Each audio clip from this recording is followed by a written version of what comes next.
பார்வதி, நான் வாழ்க்கையில செய்யக்கூடாத பெரிய தப்பு செஞ்சிட்டேன் பார்வதி.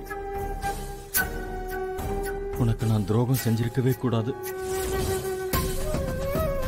அந்த பாவம்தான் இன்னைக்கு எங்க வீட்டுல ஒருத்தர் மாத்தி ஒருத்தருக்கு தொடர்ந்து ஏதாவது ஒரு பிரச்சனையை கொடுத்துக்கிட்டே இருக்கு. உன்னை நான் கெஞ்சி கேட்கிறேன், உனக்கு நடந்த அநியாயத்துக்கு நீ பழி வாங்கணும்னு நினைச்சன்னா எனக்கு என்ன தண்டனை வேணும்னாலும் கொடு. ஆனா இந்த குடும்பத்துல இருக்கிற வேற யாருக்கும் எந்த பாதிப்பும் தயவு செஞ்சு கொடுத்துறாத. நான் தான் தப்பு பண்ண, நான் தான் உனக்கு துரோகம் பண்ண. என்ன நீ தண்டிக்கிறது தான் நியாயம். இந்த குடும்பத்துல யாருக்கும் இத பத்தி எந்த விஷயமும் தெரியாது. அவங்களுக்கு இதுல எந்த சம்பந்தமும் இல்லை.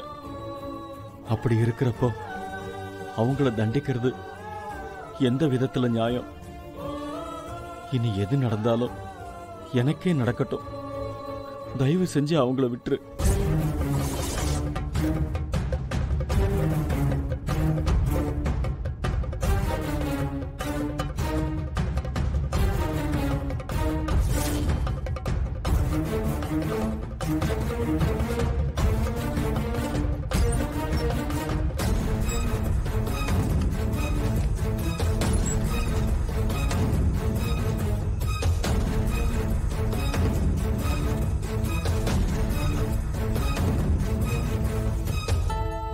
ஆமா, ரூமுக்குள்ள யாருமே இல்ல.